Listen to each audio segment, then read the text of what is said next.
The little girl's bare feet left blood in the snow. Each step, a red stain on white. 10-year-old Clara Finch didn't look back at the wagon disappearing into the blizzard. She already knew. The woman who promised to care for her was gone. The frozen bread in her pocket was all she had left. She was abandoned, thrown away, left to die. But she wasn't the only one. 6 more children would follow. And the wealthiest cowboy in Montana was about to change everything. Hit that subscribe button. Drop a comment with your city. Stay with me until the very end. Get out. Clara stared at Agnes Barlow. The wind howled. Snow bit into her skin. Ma'am? You deaf girl, I said get out. Clara climbed down from the wagon. Her bare feet hit the frozen ground. The cold shot up through her bones like a knife. But there ain't nothing here, Mrs. Barlow. There ain't no town. There ain't no— I know what there ain't. Agnes Barlow's voice was flat, dead, like something inside her had frozen long before winter came. What there ain't is food enough for 5 mouths when the wells run dry and the crops are dead in the ground. Clara's hands trembled, not from the cold, from something worse. I'll work harder. I'll eat less. I won't be no trouble, I swear it. Please, Mrs. Barlow, please don't— Enough! The word cracked through the air like a whip. Agnes reached into the wagon and pulled out a small bundle. A handkerchief, stained and worn, wrapped around something that crinkled like paper. She threw it at Clara's feet.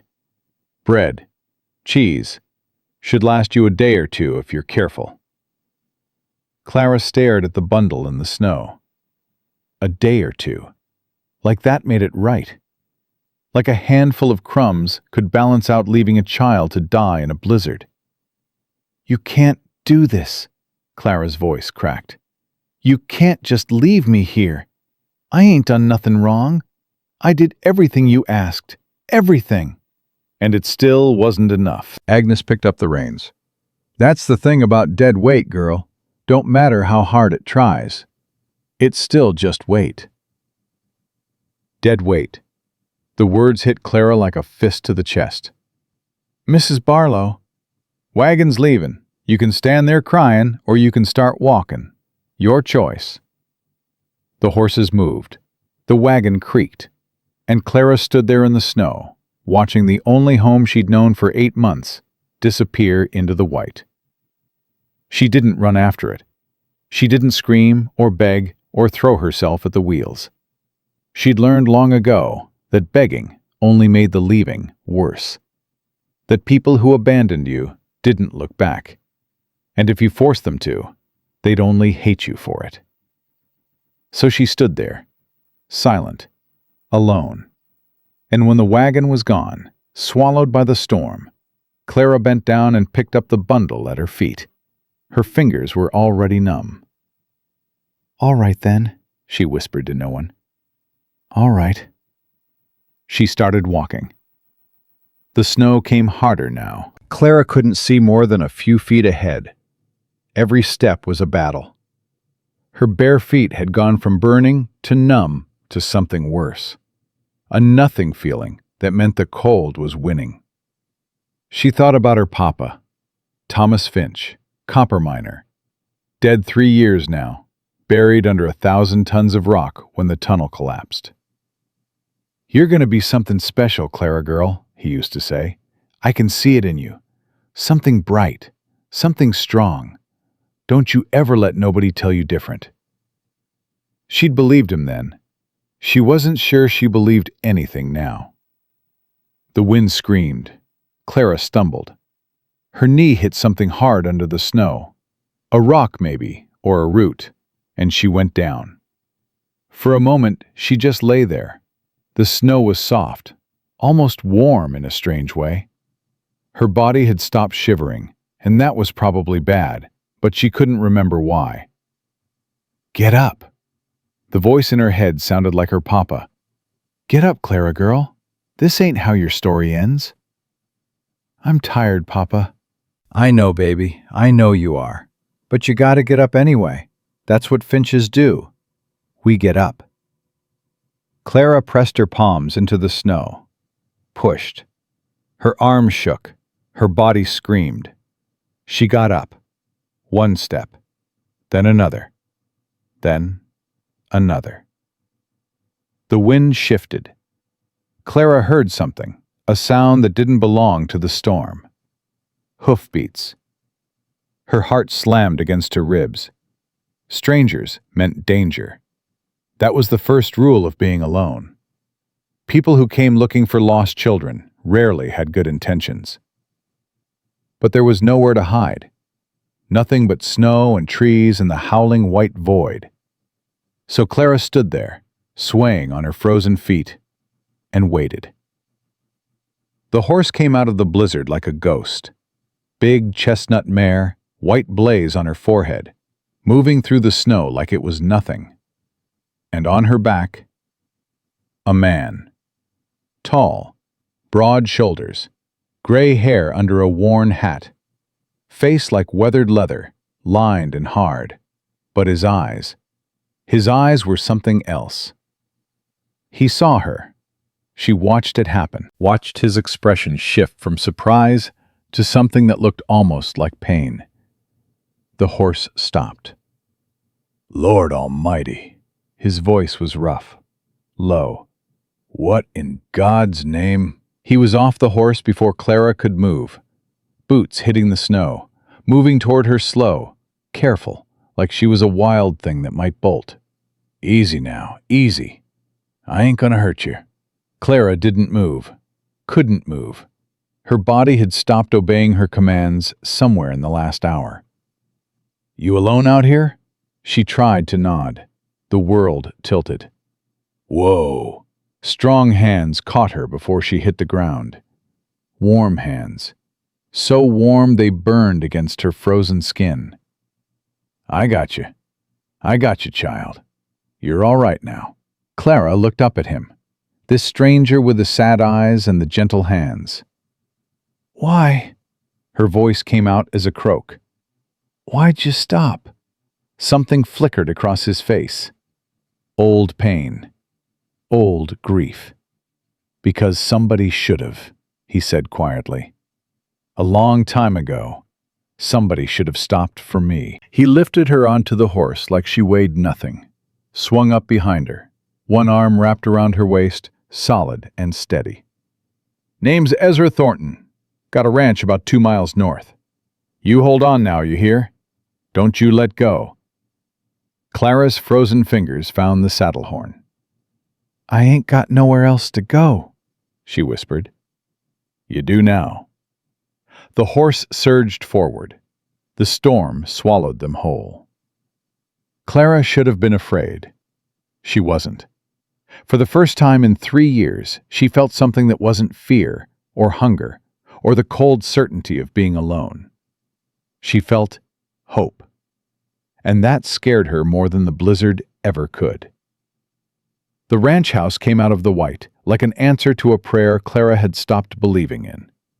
2 stories, stone and timber, windows glowing warm against the storm. Bigger than anything she'd ever seen. Bigger than the orphanage in Helena.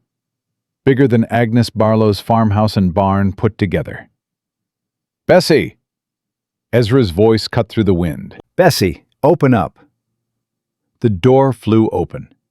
A woman stood there, gray-streaked hair, weathered face, eyes that went wide when she saw Clara. Ezra Thornton, what in the... Found her in the storm, half frozen. Get the fire up, get blankets, move. Bessie didn't argue. She turned and disappeared into the house, already shouting. Silas, get in here! We got trouble! Ezra carried Clara inside. The warmth hit her like a wall. She gasped, her body suddenly remembering what it felt like to not be dying. Set her by the fire. A black man appeared, younger than Ezra, strong-built, with calloused hands and sharp eyes. I'll get the blankets. Silas, I know, boss, I know. They moved around her like a storm of their own. Blankets appeared, Someone pressed a cup of something hot into her hands. Clara couldn't hold it. Her fingers wouldn't work. So Bessie held it for her, tipping it against her lips. "Small sips, child. Small sips. That's it." The liquid was warm and sweet. Tea, maybe, or something stronger. Clara couldn't tell. All she knew was that it burned going down, and that burning meant she was still alive. "What's your name, child?" Clara looked up at Bessie. The woman's face was hard, but her eyes were soft, worried. "Clara Finch." "Clara Finch." Bessie nodded like the name meant something.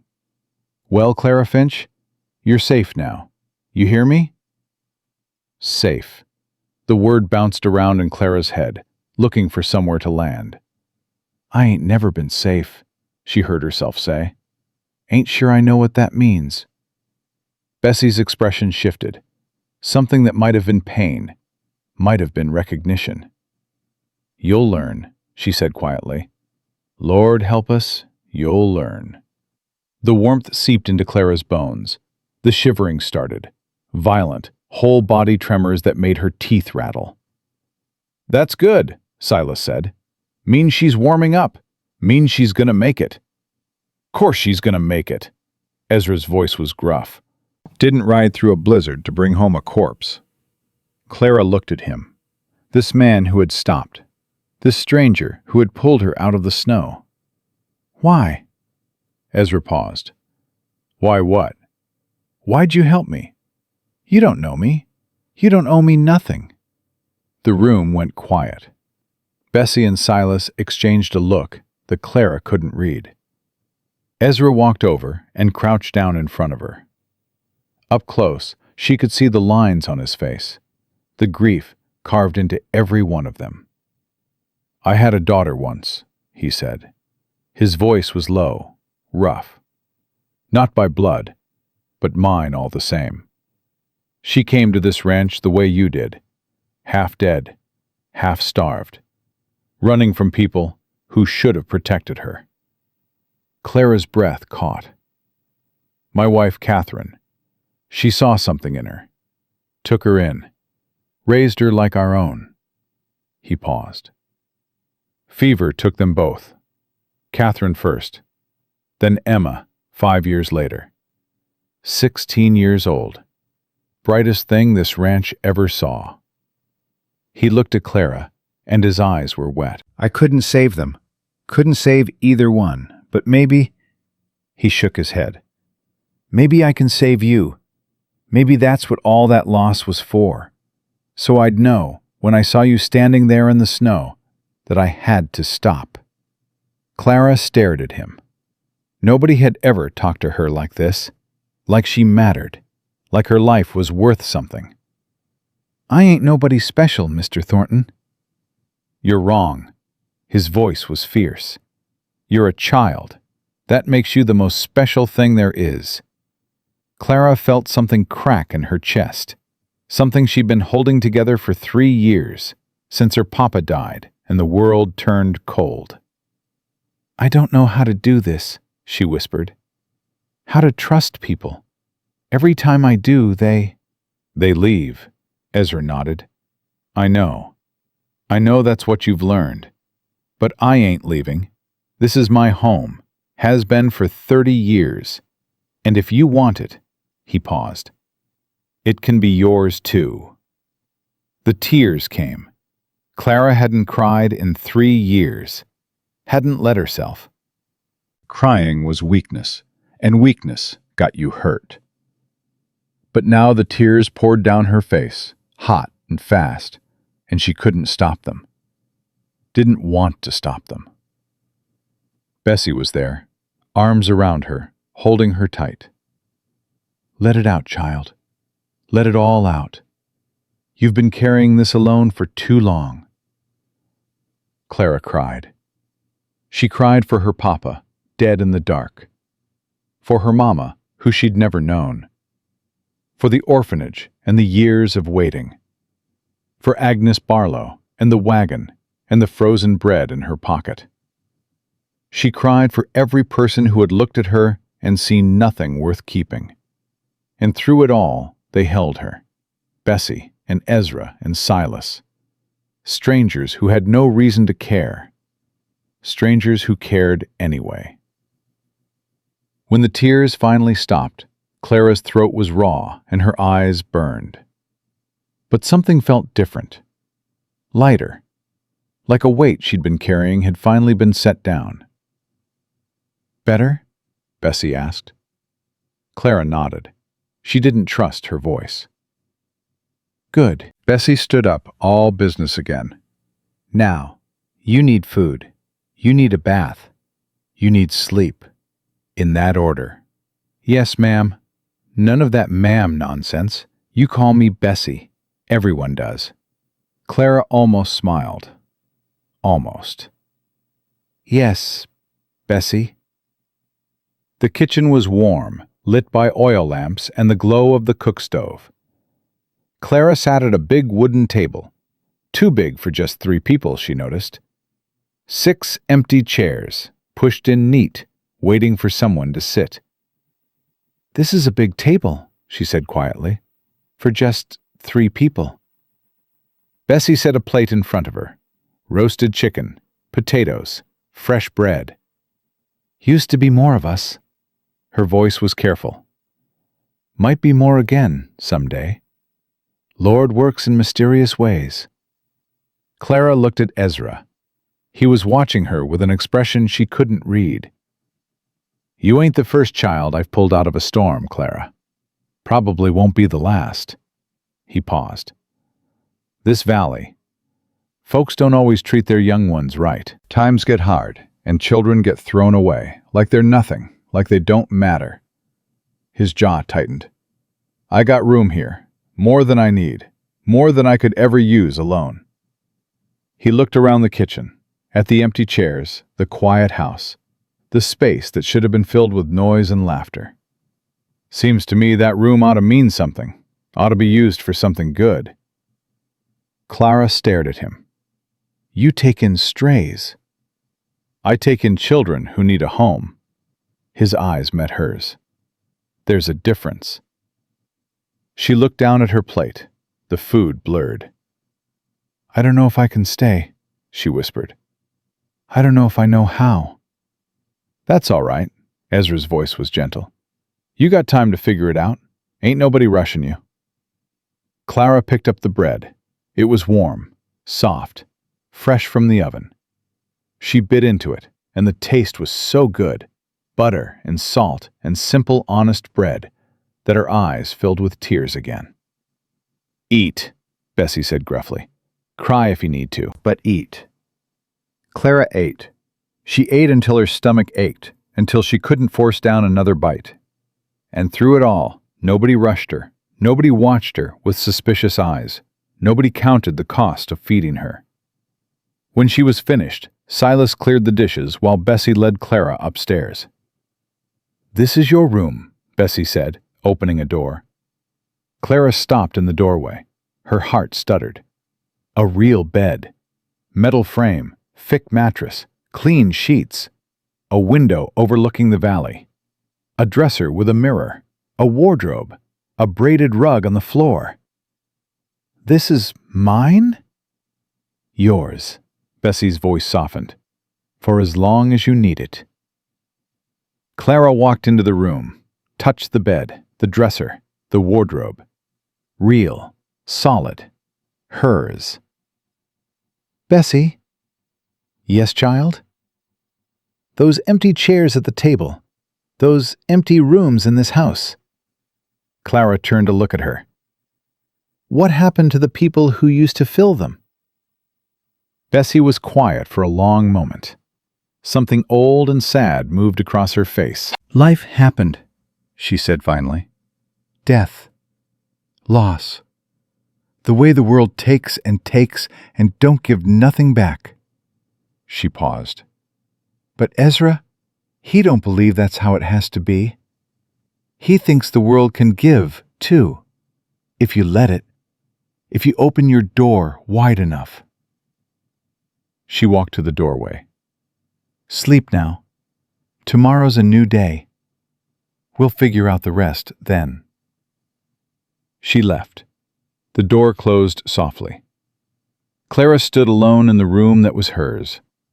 Outside, the storm still raged, but in here she was warm, safe, fed. She thought about Agnes Barlow, about the wagon and the cold, and the words that had cut deeper than any wind. Dead weight. She thought about Ezra Thornton, about the sadness in his eyes and the empty chairs at his table. She thought about the 6 rooms in this big house and the children who might one day fill them. Clara walked to the window. The snow was still falling, but she could see lights in the distance. The barn, maybe, or the bunkhouse where the ranch hands slept. This place was real. This chance was real. And maybe, just maybe, she could be real too. She climbed into the bed. The mattress was soft. The blankets were warm. She sank into them like they were arms holding her. "Thank you, Papa," she whispered into the dark. "Thank you for teaching me to get up." She closed her eyes, and for the first time in 3 years, Clara Finch slept without dreaming of being left behind. She didn't know it yet, but her story was just beginning. 6 more children were out there in the cold. 6 more lives waiting to be saved. And this ranch, this warm, wounded, waiting place, would become home to them all. Morning came slow and gray. Clara woke to the smell of bacon and the sound of voices downstairs. For a moment, she didn't know where she was. The bed was too soft. The room was too warm. Something was wrong. Then she remembered. The wagon, the snow, the man with sad eyes who had stopped. Clara sat up. Her body ached in places she didn't know could ache. Her feet throbbed. But she was alive. She was here. She got out of bed and found clothes laid out on the chair. A wool dress in deep green. Stockings. Boots. Real boots, leather and solid, with laces that tied up tight. Clara put them on slowly. Her hands trembled. Not from cold. From something else. She went downstairs. The kitchen was warm, filled with the smell of food and the crackle of the cook stove. Ezra sat at the big table, a cup of coffee in his hands.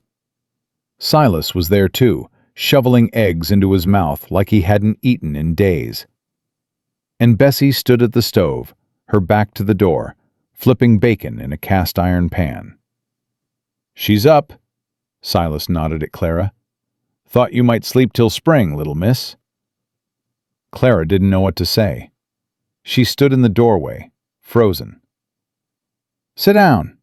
Bessie didn't turn around. "Food's almost ready. You need to eat." Clara sat. The chair was solid beneath her.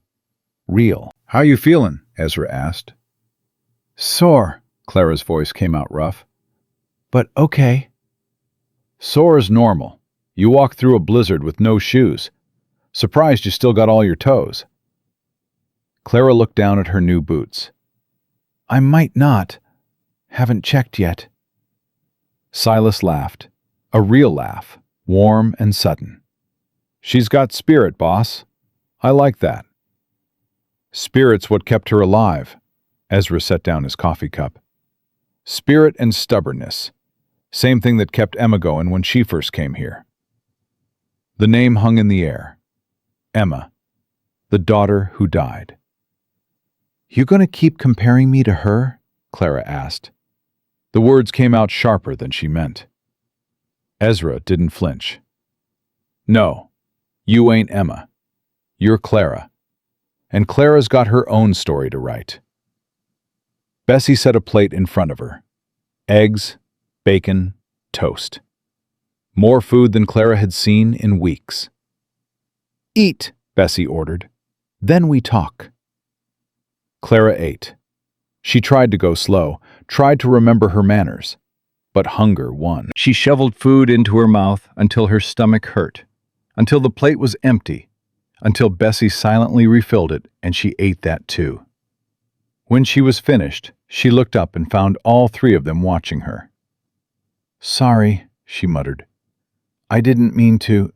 "Don't apologize for being hungry." Bessie's voice was gruff. "Apologize when you do something wrong. Being hungry ain't wrong." Clara nodded. She didn't trust herself to speak. Ezra leaned back in his chair. "I meant what I said last night, Clara. You got a home here if you want it. No conditions, no strings. Just a place to be." "Why?" "You asked me that already." "I'm asking again." Clara met his eyes. "Nobody does something for nothing. Not in my experience." "Then your experience has been with the wrong people." "Maybe, but that don't mean you're different." Silas let out a low whistle. "She's testing you, boss." "I know she is." Ezra didn't look away from Clara. "And she's right to. Trust ain't something you give away. It's something you earn." He paused. "So I'll earn it, day by day, action by action. And you can take as long as you need to decide if I'm worth trusting." Clara stared at him. Her chest felt tight. "And if I decide you ain't?" "Then you walk away. No hard feelings. I'll give you supplies, a horse if you need one, enough money to get you to the next town." He shrugged.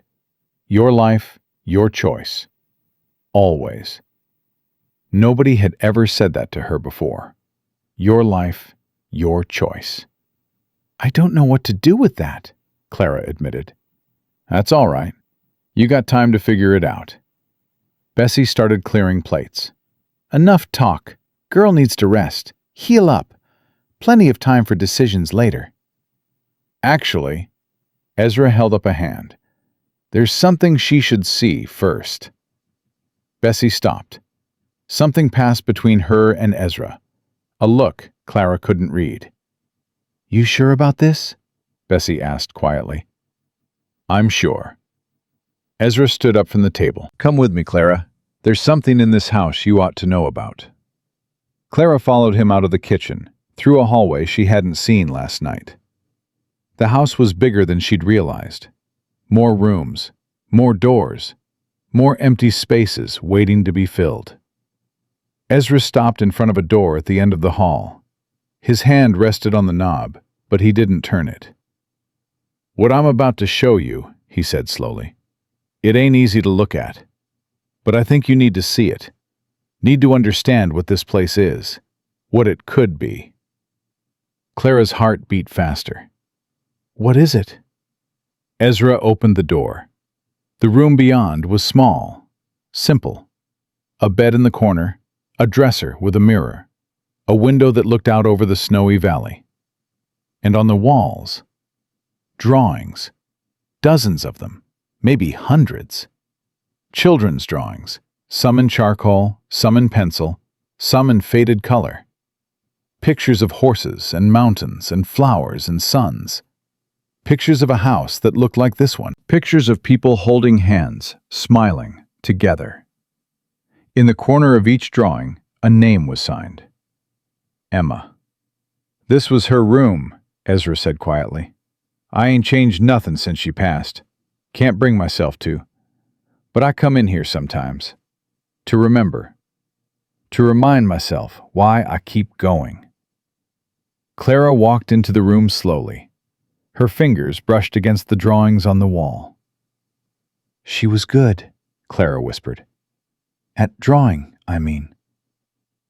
"She was good at everything. Quick mind, quick hands, quick smile." Ezra's voice was rough. "She came to us broken, Clara, same as you. Running from people who should have loved her and didn't. Convinced she was worthless. Convinced she didn't deserve nothing good." Clara turned to look at him. "Catherine changed that. My wife. She saw something in Emma that nobody else had bothered to look for. She loved that girl back to life." He paused. "And then the fever took them both. Catherine first, Emma a year later. Like she couldn't bear to live in a world without her mother. Clara's eyes burned. I'm sorry. Don't be sorry. Be something else. Ezra walked over to the dresser and picked up a small wooden horse, the same one Clara had found yesterday. Emma used to say that sorry don't change nothing. But doing something, being something, that's what matters. He held out the horse to Clara. I want you to have this. Clara stared at it. I can't. It was hers. It was, and now I'm giving it to you, because I think she would have wanted that, would have wanted someone else to hold on to it, someone who needed it. Clara took the horse. It was smooth from years of handling, worn from love. Thank you, she whispered. Don't thank me yet. Ezra's expression shifted. I ain't just showing you this room to make you sad, Clara. I'm showing you because I want you to understand something. What? This house is too big for one man. Too quiet. Too empty. He looked around the room, at the drawings on the walls, at the bed where his daughter used to sleep. Catherine always said we should fill it up, take in children who needed a home, build something good out of all this space. Clara's breath caught. I couldn't do it. After she died, after Emma died, I couldn't bring myself to open that door again. It hurt too much. Felt like betraying their memory. He turned to face Clara. But then I found you, standing in that snow, half dead but still fighting. And I thought... His voice cracked. I thought maybe this was my sign. Maybe this was God's way of telling me it was time.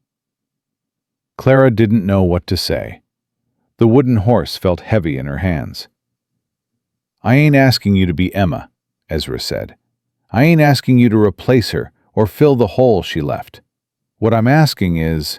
He paused. Would you help me?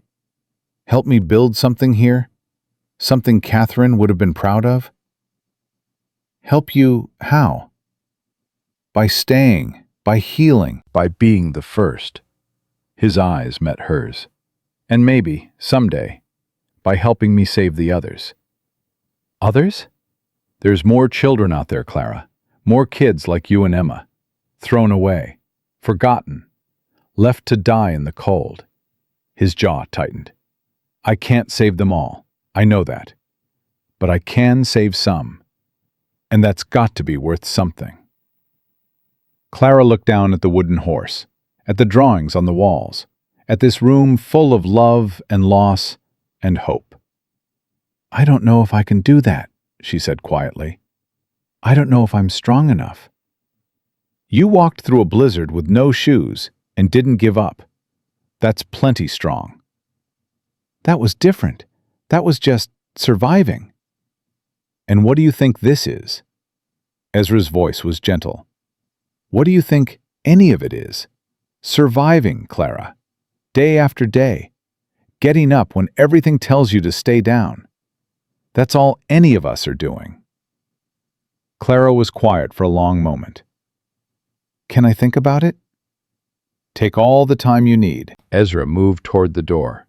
Room's yours if you want it, or you can stay in the one you're in now. Your choice. He left. Clara stood alone in Emma's room, surrounded by drawings of a life that had ended too soon. She looked at the wooden horse in her hands.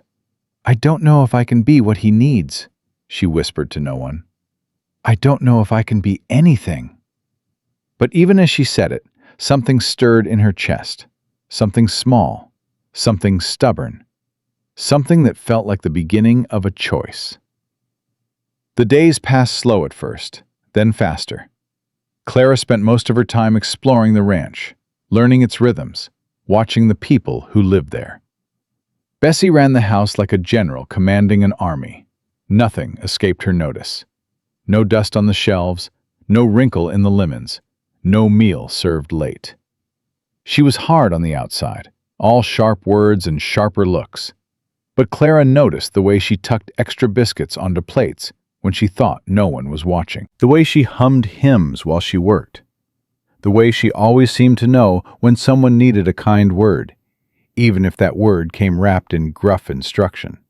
"You gonna stand there all day, or you gonna help me with these dishes?" Clara startled. She'd been watching Bessie from the doorway, lost in thought. "Sorry, I'll help." "Don't need your sorry, need your hands." Clara grabbed a towel and started drying. They worked in silence for a while, the only sound the clink of dishes and the slosh of soapy water. "Bessie?" "Hmm? How long you been here? At the ranch?" Bessie's hands stilled for a moment. "Going on 20 years now." "That's a long time." "Is. Longer than I've been anywhere else in my whole life." Clara stacked a dried plate on the counter.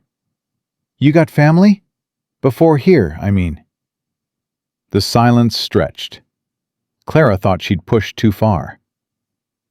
"I did," Bessie said finally. "Husband, 3 children. Lost the husband in the war, lost the children to cholera the year after. All 3 within a week of each other." Clara's chest tightened. "I'm sorry." "Long time ago now. Pain don't go away, but it gets quieter." Bessie handed her another dish. "Ezra found me after that. I was working in a saloon in Helena, scrubbing floors, barely keeping body and soul together. He offered me a job, a home, a reason to keep living. So he saved you, too." Bessie looked at her, really looked. "He didn't save me, child. He gave me a chance. The saving," she tapped her own chest, "that I had to do myself. Same as you will." Clara didn't know what to say, so she just kept drying dishes. "You're doing better than you think," Bessie said quietly. "I've seen a lot of hurt children come through this world. Most of them, the hurt makes them hard, makes them mean, turns them into the same kind of people who hurt them in the first place." She turned to face Clara. "But you're not hard. You're scared. You're careful. You're watching and waiting and trying to figure out if this is real. That ain't weakness, Clara. That's wisdom, and it's going to serve you well." Clara felt tears prick her eyes. She blinked them back. "I don't feel wise. I feel like I'm drowning." "That's how wise feels sometimes. The foolish ones never feel like they're drowning. They just sink to the bottom and don't even notice they're dead." A laugh escaped Clara before she could stop it, small and surprised. Bessie smiled. Actually smiled. It changed her whole face. "There it is," she said. "That's what we're looking for. Bit of light breaking through." She handed Clara the last dish. "You're gonna be all right, Clara Finch. It might take a while. Might take longer than you want. But you're gonna be all right." Clara wanted to believe her, wanted it so badly it hurt. "How do you know?" "Because I've been where you are, and I'm still here." 2 weeks passed. Clara's feet healed. The nightmares came less often. She started eating without feeling like every bite might be her last. And she started to learn. Silas taught her about the horses. He had a way with them, gentle and patient, talking to them like they could understand every word. "This here's Bella," he said, leading Clara into the barn one morning. "You remember her?" Clara nodded. The chestnut mare who had carried her through the blizzard. "She's the boss's favorite. Been with him longer than I have." Silas ran a hand down Bella's neck. "She's got good sense. Knows people. Can tell if someone's trustworthy just by looking at them." "What'd she say about me?" Silas grinned. "She let you ride her in a blizzard. That's about the highest compliment Bella gives." Clara reached out and touched the mare's nose. Bella snorted softly and pushed against her palm. "You want to learn to ride proper?" Silas asked. Clara's heart leaped. I can? Ain't nothing stopping you but yourself. Boss says you can do whatever you want around here, long as you don't hurt yourself or the animals. I've never ridden before. Not really. Mrs. Barlow, she had a horse, but she never let me near it. Then we'll start from the beginning. Saddle, reins, how to mount up without falling on your face. Silas's eyes twinkled. By spring, you'll be riding like you were born in the saddle. Clara spent the next week in the barn. She learned to brush Bella's coat, to check her hooves for stones, to measure out feed. She learned to read the mare's body language, the flick of an ear, the swish of a tail, the soft nicker that meant trust. And she learned to ride. Keep your heels down, Silas called as Clara circled the corral. Relax your shoulders. You're stiff as a fence post. I'm trying not to fall off. You won't fall off. Bella won't let you. Trust her. Trust. That word again. Clara took a breath, let her shoulders drop, stopped gripping the reins so tight, and something shifted. The fear didn't disappear. It never completely disappeared. But it faded, replaced by something else. The wind in her hair, the horse moving beneath her, the sky stretching endless overhead. There you go, Silas was grinning when she brought Bella to a stop. There you go, little miss. You're a natural. I'm not a natural. I'm just stubborn. Same thing far as horses are concerned. Clara patted Bella's neck. The mare snorted approvingly. Silas? Yeah? Thank you for teaching me. Ain't nothing to thank. Teaching's easy when the student wants to learn. He paused. Besides, Boss told me to keep an eye on you. Make sure you're settling in. And what are you going to tell him? Silas studied her for a moment. I'm going to tell him you're going to be just fine. Might take a while. Might be some bumps along the way. But you're going to be just fine. Clara wanted to believe him. Was starting to believe him. And that was the scariest thing of all. It was the third week when the stranger came. Clara was in the kitchen, helping Bessie with dinner, when she heard the hoofbeats. Fast. Urgent. Not the easy rhythm of someone coming home. Ezra was on the porch before Clara reached the window. Silas appeared from the barn, a rifle in his hands. Easy, Ezra called out. Let's see who it is first. The rider came into view. A man, middle-aged, his horse lathered and blowing. He reined up in front of the house and nearly fell out of the saddle. Mr. Thornton, thank God I found you. Easy there, Jacob. Ezra moved forward to steady the man. What's happened? It's the Henderson place. Fire. Whole thing went up last night. The man's voice was shaking. Tom Henderson's dead. His wife, too. And the children. Clara's blood went cold. What about the children? 2 of them. Boy and a girl. They got out somehow. I found them this morning, hiding in the barn that didn't burn. Jacob was crying now. They ain't got nobody, Mr. Thornton. Not a soul in the world. I didn't know where else to bring them. Ezra's face had gone hard. Stone hard. Where are they now? In my wagon, down the road. I didn't want to bring them up without asking first. Didn't know if you'd... Bring them. Ezra's voice was flat, final. Bring them. Now. Jacob nodded and rode off. Ezra stood there for a moment, staring after him. Then he turned and saw Clara watching from the window. Their eyes met. Bessie, Ezra called without looking away from Clara. Get 2 more beds ready. We got company coming. Clara's heart was pounding.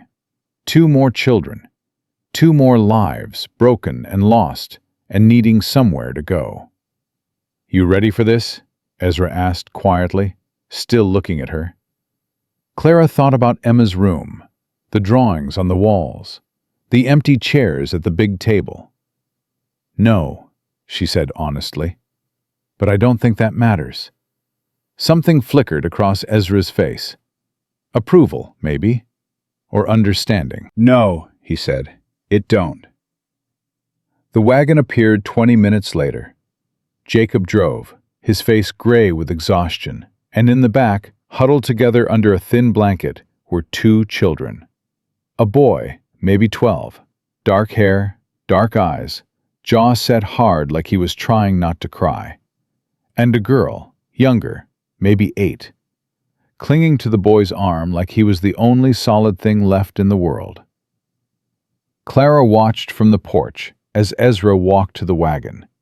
He moved slowly, carefully, the same way he'd approached her in the blizzard. "Hey there," he said softly. "My name's Ezra. This is my ranch. You're safe here." The boy didn't answer, just stared at Ezra with eyes that had seen too much. The girl started to cry. "Shh, Ruby," the boy pulled her closer. "It's okay. I got you." Ruby. The girl's name was Ruby. "What's your name, son?" Ezra asked. "Jonas." The boy's voice was rough. "Jonas Whitmore. This is my sister, Ruby May." "You ain't Henderson's?" "No, sir. We was staying with him, working the farm." Jonas's jaw tightened. "They took us in after our ma died. Said they'd give us a home if we worked for it." Clara's chest ached. She knew that story. Knew it too well. "Well, Jonas," Ezra held out his hand, "you don't have to work for a home here. You just have to want one." Jonas stared at the offered hand. Didn't take it. "That's what the Hendersons said too." "I ain't the Hendersons." "How do I know that?" Clara moved before she knew what she was doing. Down the porch steps, across the yard, until she was standing next to Ezra. "You don't," she said. "You don't know nothing about this place, or these people. You got no reason to trust them." Jonas looked at her, suspicious, guarded. "Who are you?" "My name's Clara. I got here 3 weeks ago, found half dead in a blizzard." She held up her hands, showing the healing scars where the cold had split her skin. "I know what you're feeling right now. I know it seems impossible that this could be real, that anyone could actually want to help you." Jonas didn't respond, but something shifted in his eyes. A crack in the wall. "I'm not going to lie to you," Clara continued. "I still don't know if I trust these people.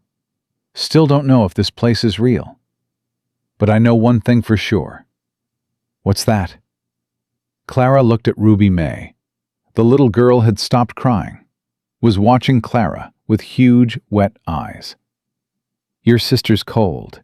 She's scared. She's hungry. And whatever this place turns out to be, it's warmer than that wagon." Clara stepped back. "So maybe you come inside, get some food in her, and figure out the trust part later." Jonas stared at her for a long moment. Then he looked down at Ruby. "You hungry, Ruby May?" The little girl nodded. Jonas let out a breath. Something in him sagged, like a rope that had been pulled too tight for too long. "All right." He stood up in the wagon, lifting Ruby with him. "All right. We'll come inside." Ezra reached up to help them down. This time, Jonas took his hand. Clara watched them walk toward the house. Bessie was already at the door, already shepherding them inside, already making promises about hot food and warm beds. Ezra stopped beside Clara. "That was good," he said quietly. "What you said to him." "I just told him the truth." "That's why it was good." He looked at her, and something like pride flickered in his eyes. "You understand them, what they're feeling, what they need to hear." Clara shrugged. I understand being scared. That's all. That's a lot. Ezra put a hand on her shoulder. That's everything sometimes. They stood there in the cold, watching the sun sink toward the mountains. This is what you meant, Clara said slowly, when you said you wanted to build something here. This is it. This is the beginning of it. How many more? How many more children are out there? Too many. Ezra's voice was heavy. More than one ranch can hold. More than one man can save. But we try anyway. Yeah, he looked at her. We try anyway. Clara thought about Jonas and Ruby May, about the fire that had taken everything they had, about the long road that had brought them here, to this ranch, to this moment. She thought about herself, about the wagon and the snow and the frozen bread in her pocket. I want to help, she said. The words came out before she could stop them. I want to help you save them. Ezra was quiet for a moment. You sure? No, Clara shook her head. I ain't sure about nothing. But I'm tired of being scared. I'm tired of just surviving. I want to do something that matters. She looked up at him. I want to be something that matters. Ezra didn't smile, but something in his face softened. You already are, Clara. You just don't know it yet. He turned and walked toward the house. Clara stood there in the fading light, watching him go. 3 weeks ago, she had been dying in a blizzard, convinced she was worthless. Now she was standing on her own feet, in her own boots, making her own choices. And somewhere inside her, in a place she had thought was dead forever, something was growing. Hope. Real hope. The kind that didn't need to be protected or hidden or kept small. Clara took a breath, let it out slow. Then she followed Ezra inside, ready to meet the next chapter of whatever this story was going to be. Jonas didn't trust anybody. That much was clear from the first night. He sat at the dinner table with his arm around Ruby May, watching every movement, tracking every hand that reached for the breadbasket or the salt shaker. His food sat untouched on his plate while his sister ate. Only when Ruby May was full did he pick up his own fork. Clara recognized that look. She'd worn it herself 3 weeks ago. You ain't got to protect her from the potatoes, Silas said, his voice gentle despite the joke. They ain't gonna bite. Jonas's jaw tightened. I ain't hungry. You're lying, Clara spoke before she could stop herself. You're starving. I can see it in your face. But you won't eat until you're sure she's safe. Jonas turned to look at her. His eyes were hard, suspicious. How would you know? Because I did the same thing. First night I was here, I couldn't eat either. Kept waiting for someone to snatch the plate away. Tell me I hadn't earned it. Ruby May looked up from her food. Did they? Take it away? No, Clara shook her head. They let me eat until I was sick. Then they gave me more. The little girl's eyes went wide. She looked at Bessie, then at Ezra, then back at Clara. That true, mister? She asked Ezra. You really let her eat all she wanted? Every last bite. Ezra's voice was soft. And I'll do the same for you and your brother. Tonight, tomorrow, every day after that. Long as you're under this roof, you don't go hungry. That's a promise. Ruby May tugged on Jonas's sleeve. Jonas, he promised. Promises don't mean nothing, Ruby. Jonas's voice was bitter. People say all kinds of things. Then watch what we do. Ezra met the boy's eyes. Ignore the words. Watch the actions. And when you've seen enough, you can decide for yourself if we're worth trusting. Jonas stared at him for a long moment.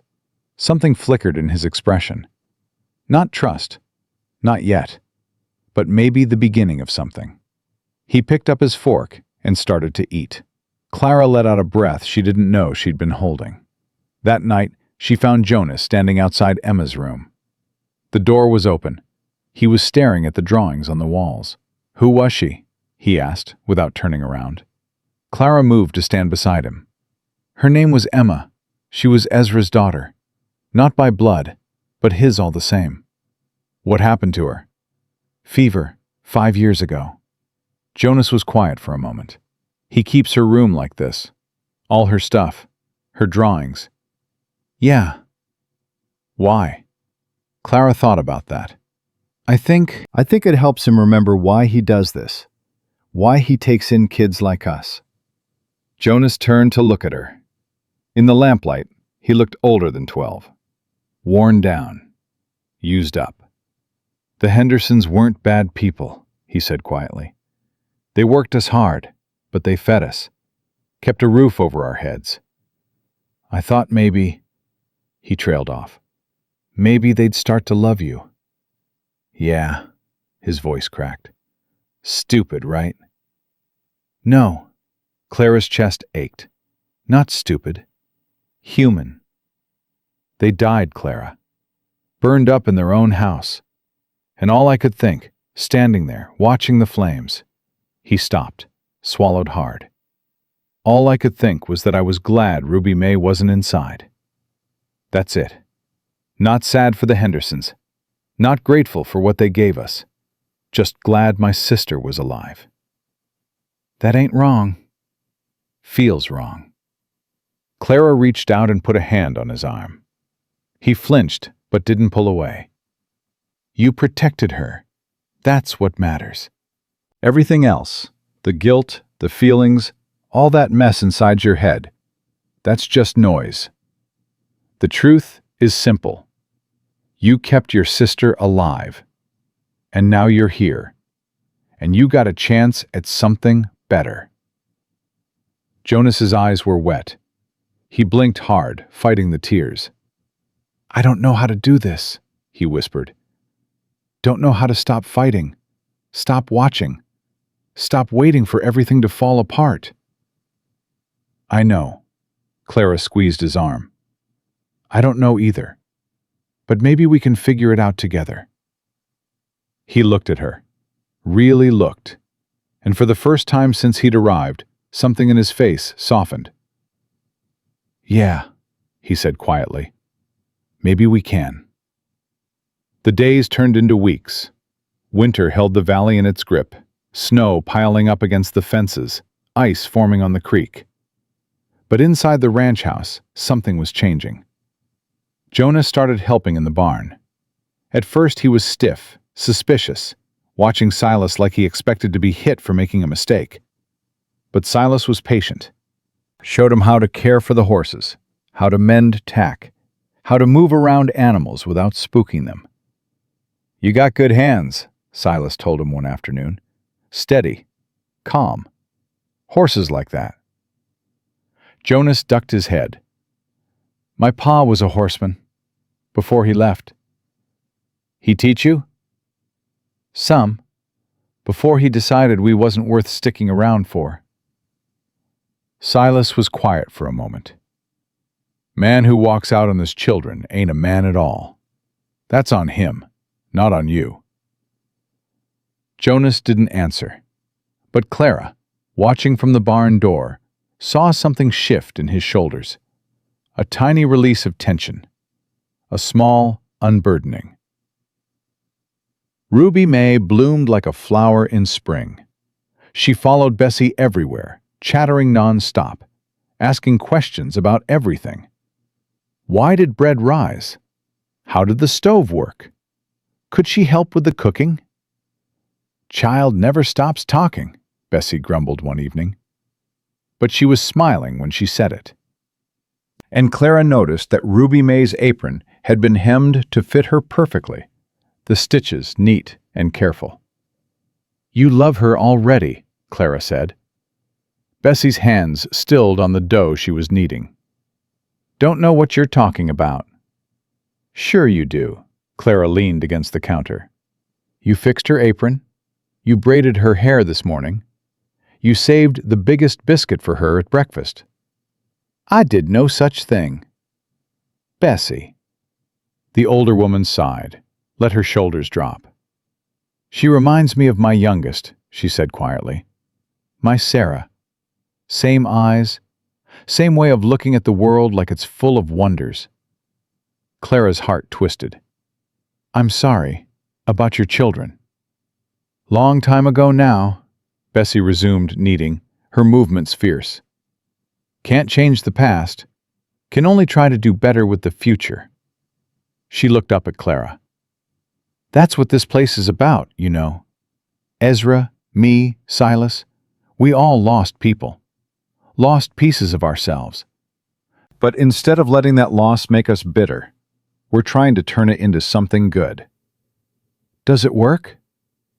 Bessie was quiet for a moment. "Ask me again in 20 years. It was a gray morning in February when the next child came. Clara was in the barn with Jonas, mucking out stalls, when she heard the shout.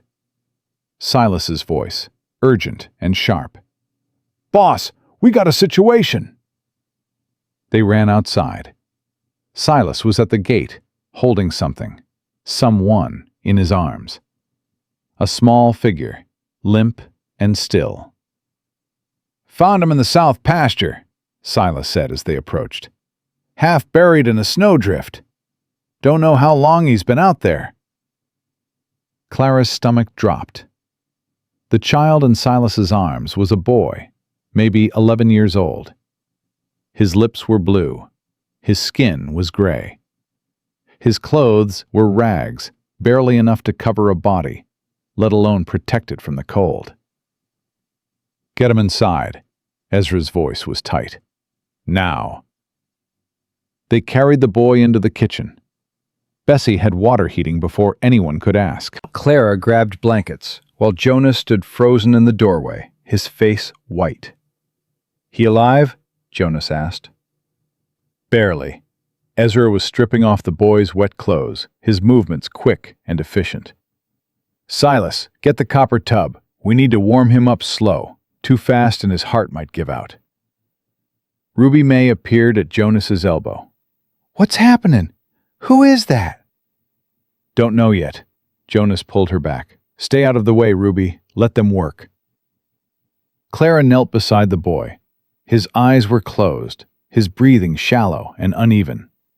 But he was breathing. That was something. "Hey," she said softly. "Hey, can you hear me? You're safe now. You're gonna be okay." No response. "What's your name? Can you tell me your name?" The boy's eyelids fluttered.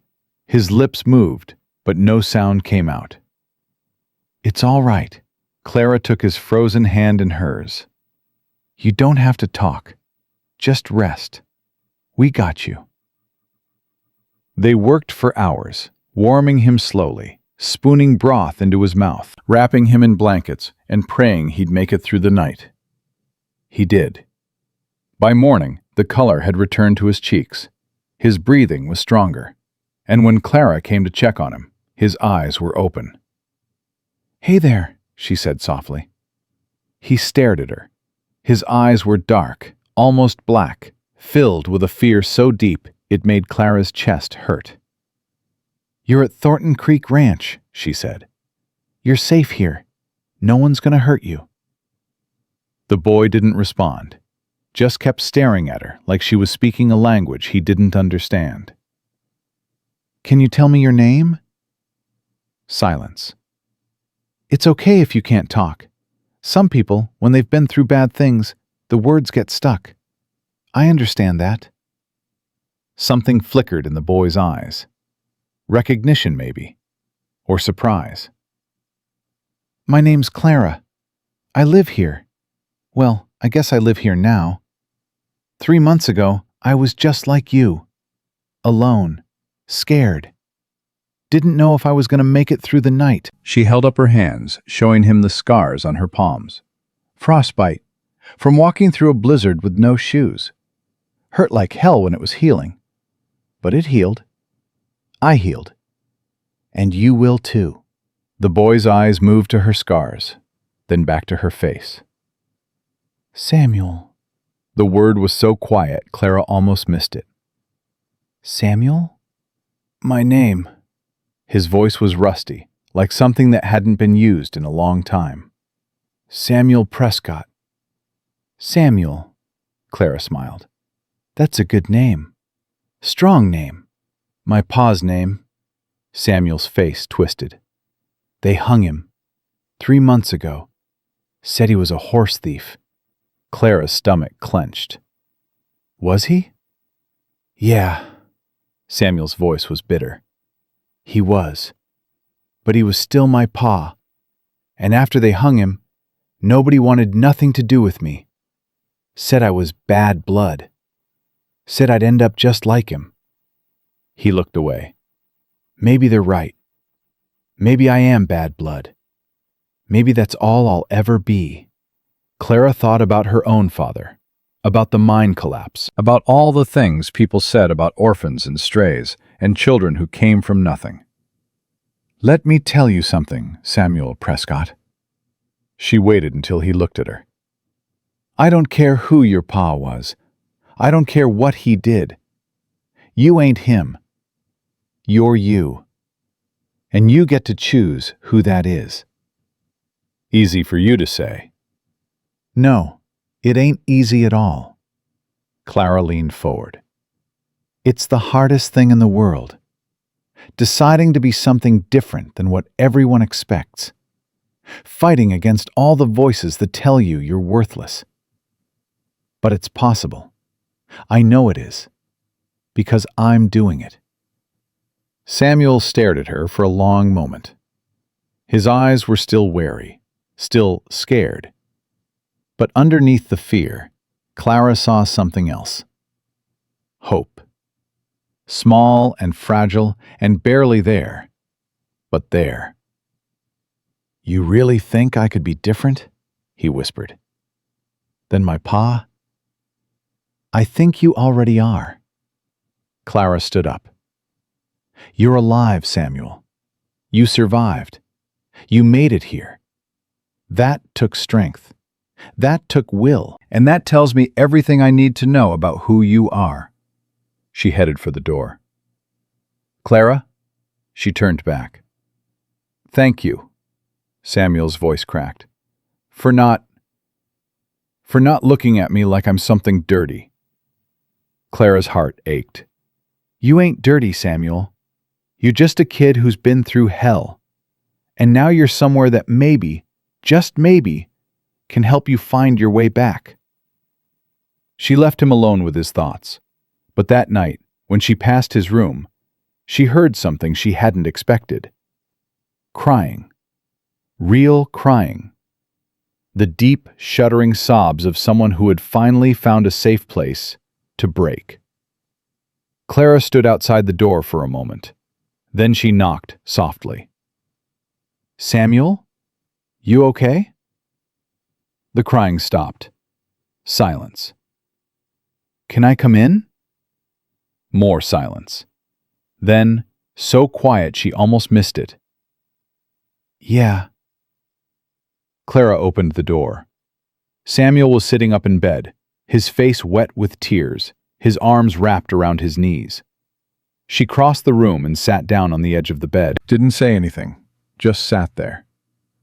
I keep seeing it, Samuel whispered. The rope.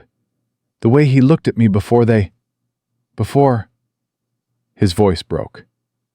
Clara reached out and put her hand on his arm. I know. How do you make it stop? The picture's in your head. You don't. Not really. Clara thought about her own nightmares. The wagon disappearing into the snow. Agnes Barlow's cold eyes. But they get quieter. Easier to live with. Takes time. How much time? Don't know. Different for everyone. She squeezed his arm. But you don't have to do it alone. That's the thing about this place. Nobody here is alone. Samuel looked at her. His eyes were red-rimmed, exhausted. You really believe that? I'm starting to. Clara smiled softly. Ask me again in a few months. Maybe I'll be sure by then. A sound escaped Samuel. Not quite a laugh, but close. You're strange, Clara Finch. I know. She stood up. Get some sleep, Samuel. Tomorrow's a new day, and around here, new days mean new chances. She headed for the door. Clara? She turned back. I'm glad Silas found me, Samuel said quietly. I'm glad I didn't die in that snowdrift. Clara felt tears prick her own eyes. Me too, Samuel. Me too. Spring came slow, melting the snow inch by inch, revealing the green beneath. The ranch stirred back to life. Cattle needed moving, fences needed mending, and the big house that had once been so empty was now full of noise. 4 children, 4 stories, 4 lives broken and mended and still healing. Clara watched them sometimes when they didn't know she was looking. Jonas and Samuel in the barn, arguing about the best way to shoe a horse. Ruby May in the kitchen, standing on a stool beside Bessie, learning to knead bread. All of them together at the big table, filling the empty chairs, filling the empty spaces. You did this, Ezra said one evening, coming to stand beside her on the porch. Did what? Brought them together, made them feel like they belong. Clara shook her head. I didn't do nothing. You're the one who took them in. I gave them a roof. You gave them something else. Ezra looked at her. You gave them hope, Clara. You showed them what was possible. Clara didn't know what to say. The words felt too big, too heavy. I just told them the truth, she said finally, about what it's like to be scared, to be alone, to think you're worthless. That's exactly it. Ezra's voice was soft. You understand them.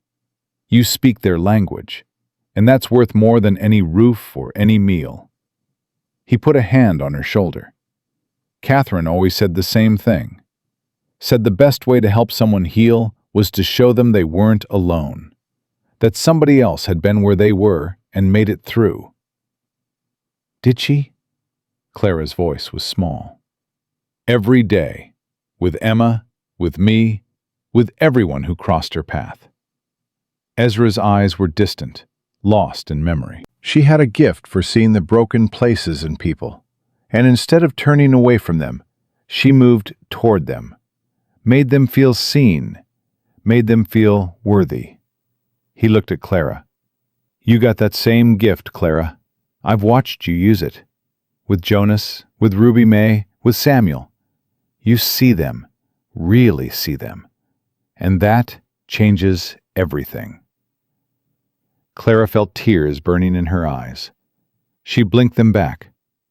I don't feel gifted, she whispered. I just feel like I'm making it up as I go. That's what all the best people feel like, Ezra smiled. The ones who think they've got it all figured out, they're the dangerous ones. The humble ones, the scared ones, the ones who keep trying even when they're not sure. Those are the ones who change the world. He squeezed her shoulder. You're changing this world, Clara. One child at a time. And I'm proud to watch you do it. Clara couldn't speak. The tears were falling now, hot and fast, and she couldn't stop them. But for the first time in her life, they weren't tears of grief or fear or loneliness. They were tears of something else entirely. Something that felt like belonging. Something that felt like home. The rider came at dusk, pushing his horse hard to the spring mud. Clara saw him first from the barn door, a dark shape moving fast against the fading light. Silas, she called. Someone's coming. By the time the rider reached the yard, Ezra was already on the porch, his face set in hard lines. Clara recognized that look. It meant trouble. Mr. Thornton! The rider pulled up, breathing hard. Got a message from town. Sheriff Dalton says you need to come in. Says there's been some talk. What kind of talk? About the children. The writer's eyes flicked to Clara, then away. Folks are asking questions. Where they came from. Whether you got the right to keep them. Clara's blood went cold. Ezra's expression didn't change. I got every right. They're under my protection. Ain't me you gotta convince. The rider shifted in his saddle. Sheriff just said you should come. Sooner rather than later. Tell him I'll be there tomorrow. The rider nodded and rode off. Ezra stood on the porch, watching him go. What does that mean? Clara's voice came out smaller than she wanted. What kind of questions? Ezra turned to look at her. It means somebody's been stirring up trouble, and I got a pretty good idea who. Who? Virgil Crawford. Ezra's jaw tightened. His family's been fighting mine for 30 years over that south pasture. He can't beat me in court, can't beat me in business, so he's trying a different angle. The children. The children. Ezra came down the porch steps. He's probably telling folks I'm collecting orphans to work as free labor, or that I'm running some kind of illegal operation, something to get the law involved. Clara felt sick. But that ain't true. You ain't like that. I know. You know. But people in town don't. All they see is a rich man with a big ranch suddenly filling his house with homeless children. He paused. Looks suspicious if you want it to. So what do? We go to town. We answer their questions. We show them who these children really are. Ezra looked at her. You up for that? Clara thought about Jonas and Ruby May, about Samuel, about the home they were building together. Yeah, she said. I'm up for that. The town of Copper Hollow sat at the base of the mountains, a small cluster of buildings that served the ranchers and miners scattered across the valley.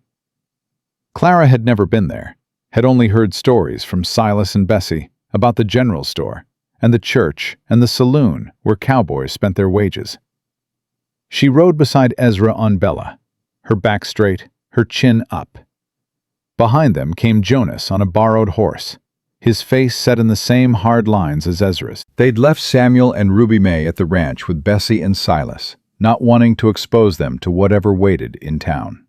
Remember, Ezra said as they approached, don't let them see you scared.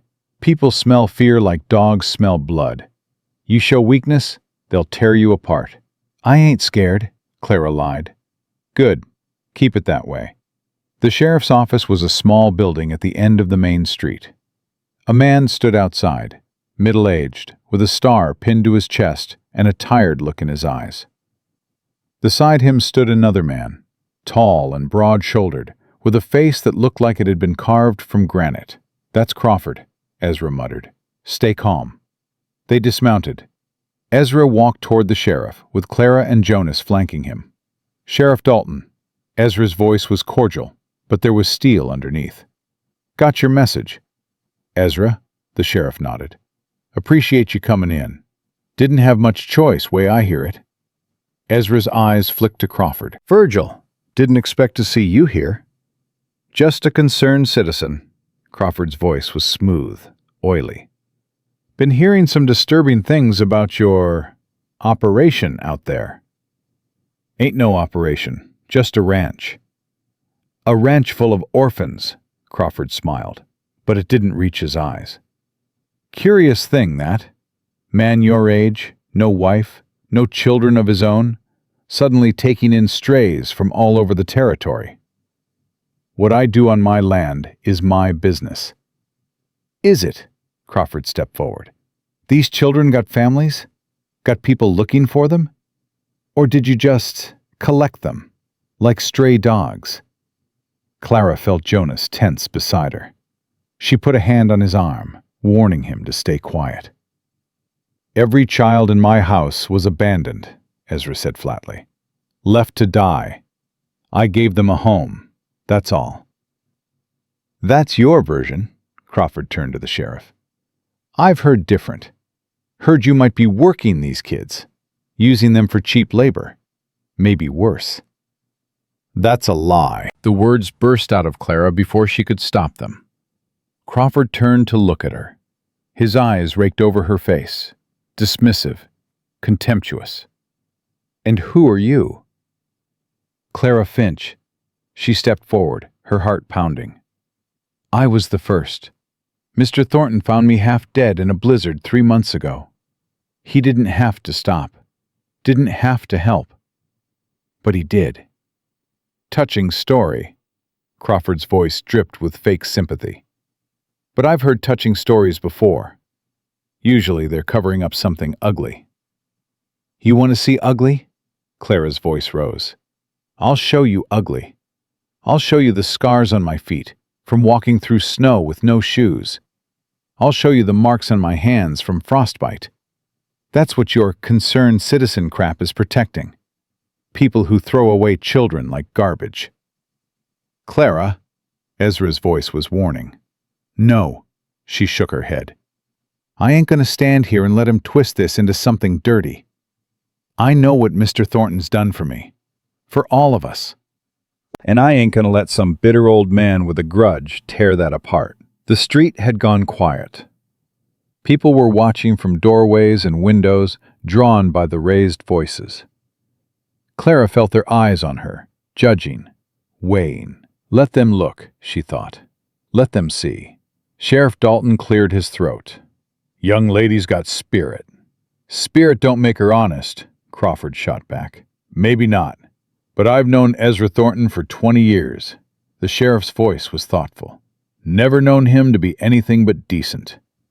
Can't say the same about everyone in this valley." Crawford's face darkened. "You taking his side?" "I ain't taking nobody's side. I'm doing my job." Dalton looked at Ezra.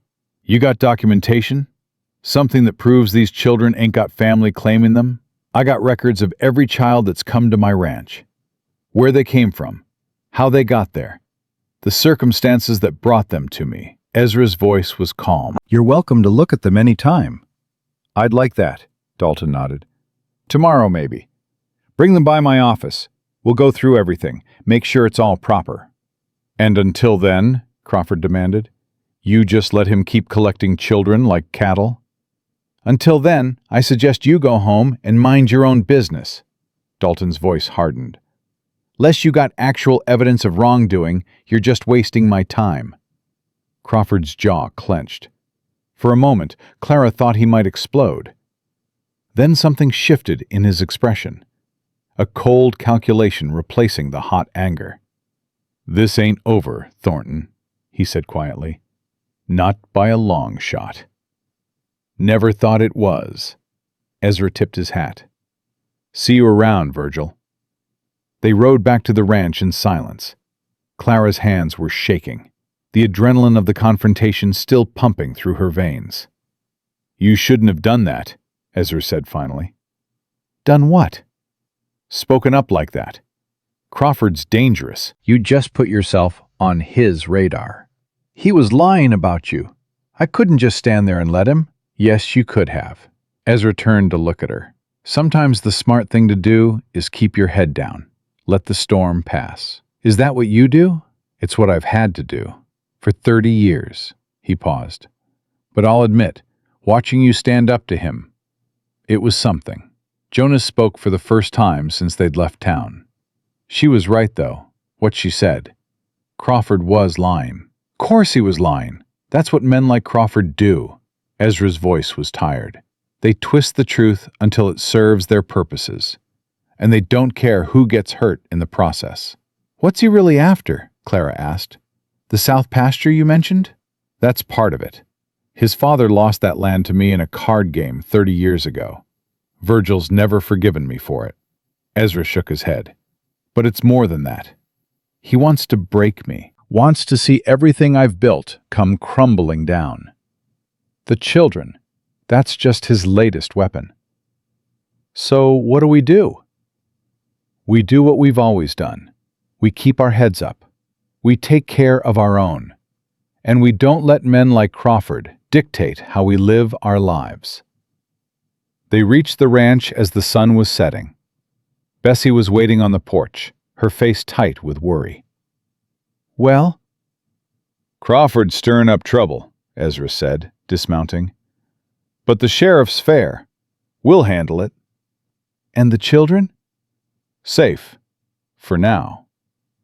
Ezra headed inside. I need to pull together those records.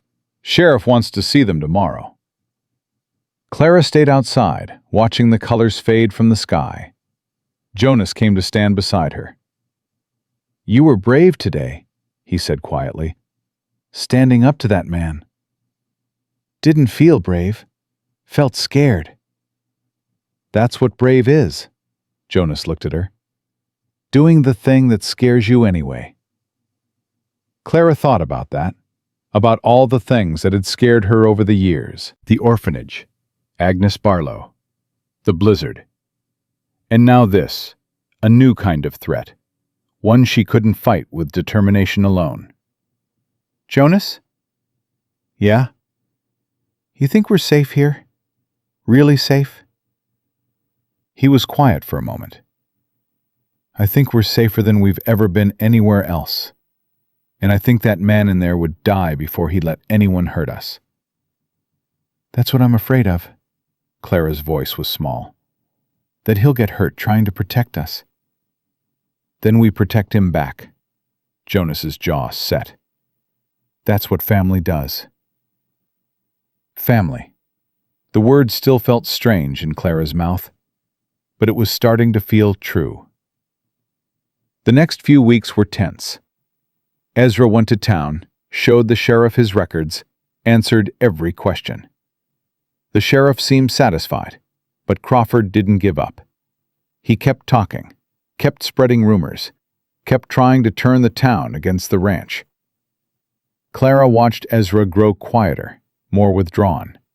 The stress was wearing on him. She could see it in the lines around his eyes, the stiffness in his movements. "You need to rest," she told him one evening. "I'll rest when this is over." "It might never be over. Crawford ain't gonna stop." "Then neither will I." Ezra's voice was hard. "I didn't build this place to let one bitter man tear it down." But Clara saw the truth he wouldn't admit. He was tired, old, fighting a battle that never seemed to end. It was Bessie who finally said what everyone was thinking. "You need help," she told Ezra one night after dinner. "Can't fight Crawford alone. Need allies. People in town who'll speak up for you." "Who's going to speak up for me? I keep to myself. Always have." "Maybe that was a mistake." Bessie's voice was gentle but firm. "Maybe it's time to change." Ezra was quiet for a long moment. Then he looked at Clara. "You made friends in town? That day at the sheriff's office?" "I made enemies," Clara shrugged. "But maybe some friends, too. Some folks looked at me like they believed what I was saying." "Maybe that's where we start." Ezra leaned back in his chair. "Maybe we stop hiding out here. Start showing people what this ranch really is." "How?" "I don't know yet." He rubbed his face with his hands. "But we'll figure it out. We always do." The idea came from Ruby May, of all people. "Why don't we invite them here?" she asked one morning at breakfast. "The town people. Let them see for themselves." Everyone stared at her. "What?" Ruby May looked around the table. "That's what Mama used to do. When folks gossiped about her, she'd invite them for supper. Said it's hard to hate someone after you've eaten their cooking." Bessie let out a surprised laugh. "Child's got a point." "She does." Ezra was looking at Ruby May with new respect. "An open house. Let people come, see the ranch, meet the children. Show them there's nothing to hide." "That's risky," Jonas said. "What if Crawford uses it against us?" "Crawford's going to use everything against us anyway." Clara felt something spark in her chest. "At least this way, we control the story." Ezra nodded slowly. "All right, let's do it. We'll plan something for next month. Give us time to prepare." "Prepare for what?" Samuel asked, speaking up for the first time. To show them who we really are. Ezra looked around the table, at each of the children who had found their way to his door. To show them that this family is real and worth protecting. The preparations took weeks. Bessie cooked like a woman possessed, filling the kitchen with breads and pies and roasts. Silas made sure the ranch looked its best, the fences mended, the barn swept clean, the horses groomed until they shone. And the children practiced.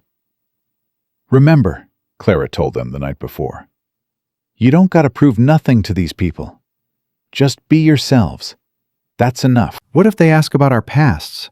Samuel's voice was tight. About my pa? Then you tell them the truth, or you don't tell them anything. Your choice. Clara put a hand on his shoulder. Nobody can make you share more than you want to share. And if they're mean? Ruby May asked, her eyes wide. Like that Crawford man? Then we ignore them. Jonas spoke up, his voice fierce. We don't let mean people take away what we got here. The day of the open house dawned clear and warm. By mid-morning, wagons were rolling up the road to the ranch, carrying families from town and neighboring spreads. Clara stood on the porch, her heart hammering, watching them come.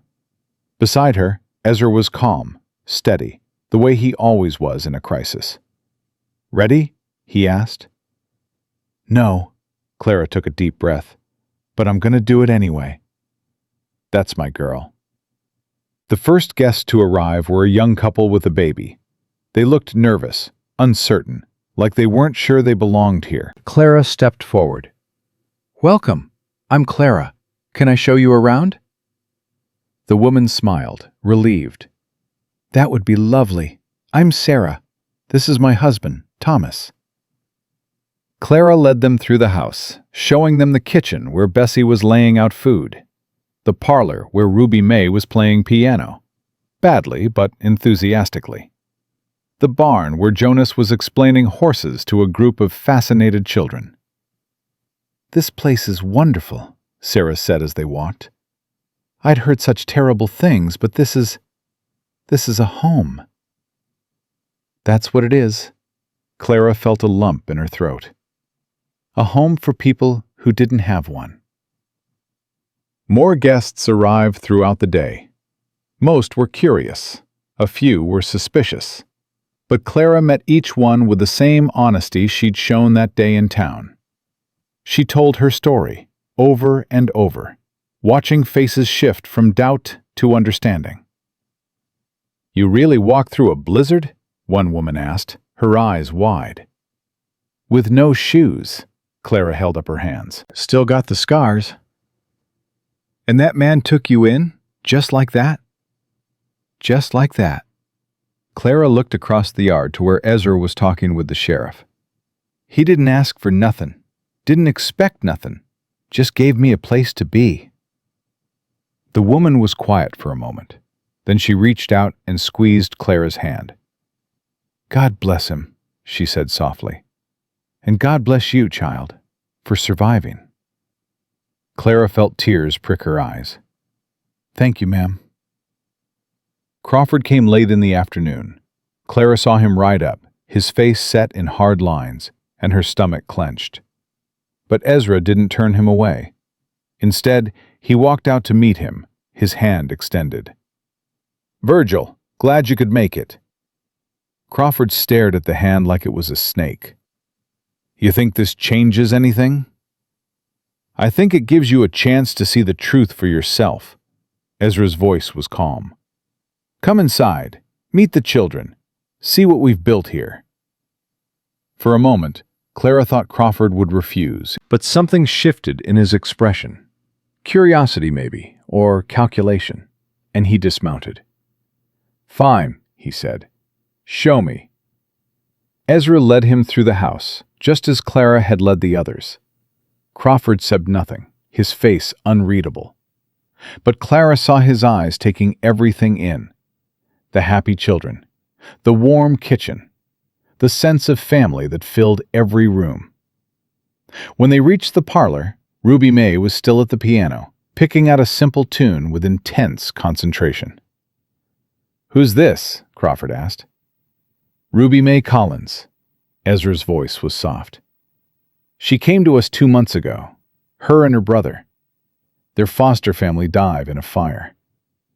Crawford watched the little girl for a long moment. Something flickered in his expression.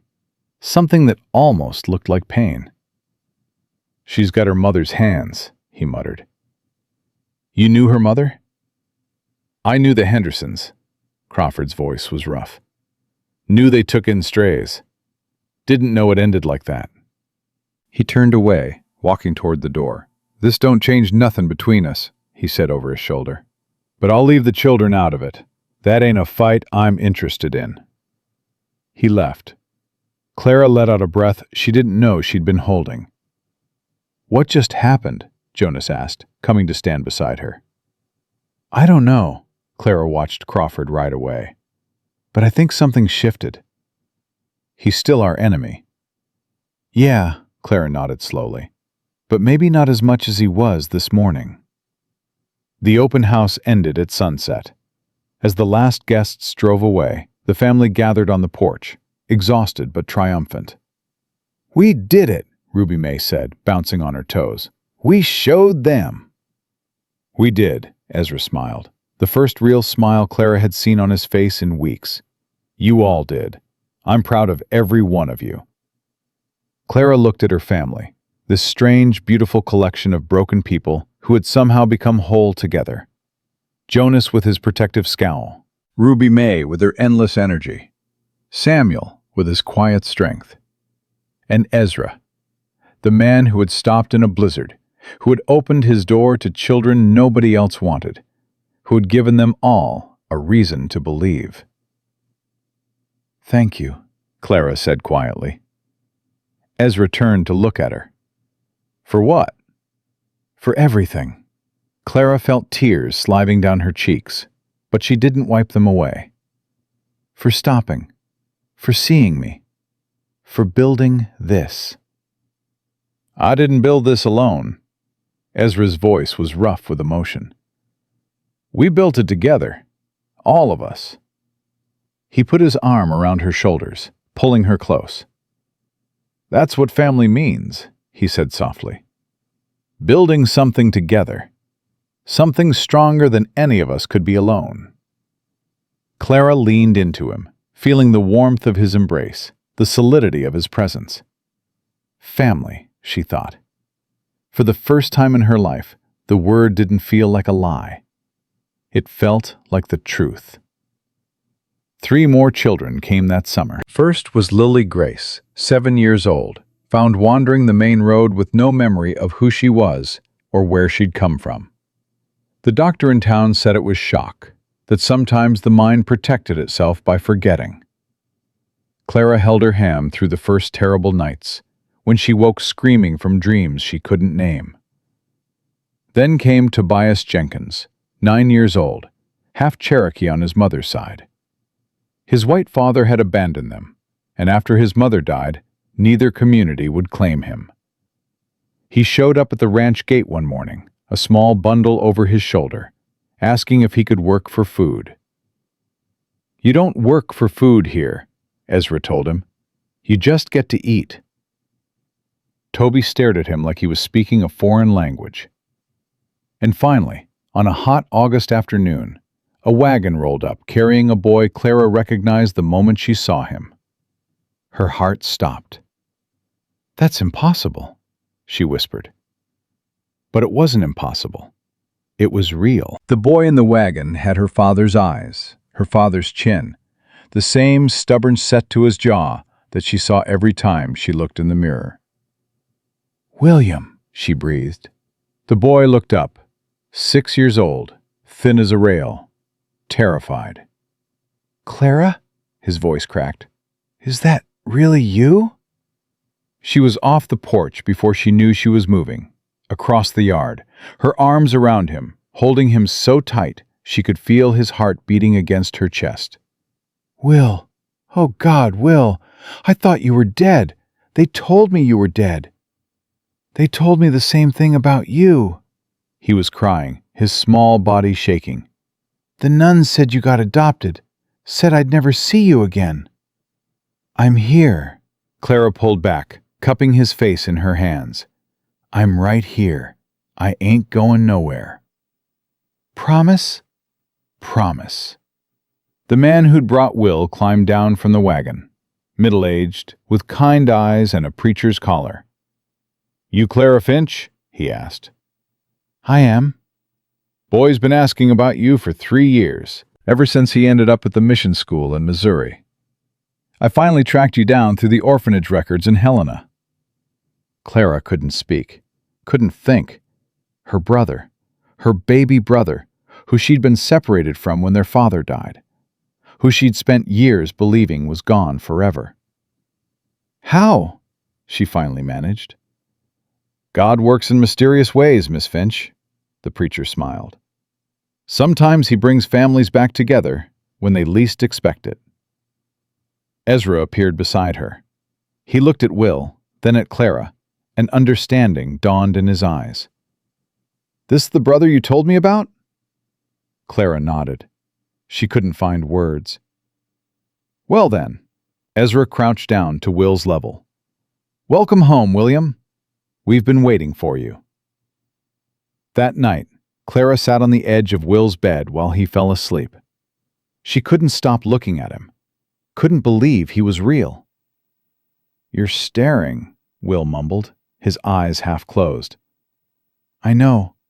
I can't help it. Why? Because I missed you. Clara's voice broke. Every single day. I missed you so much it hurt. Will reached out and took her hand. I missed you too. I used to dream about you. Dream that you'd come find me and take me away. I'm sorry I didn't. I'm sorry I let them separate us. You were just a kid, same as me. Will's eyes opened, serious beyond his years.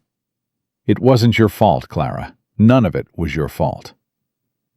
Clara felt tears streaming down her face. When did you get so wise?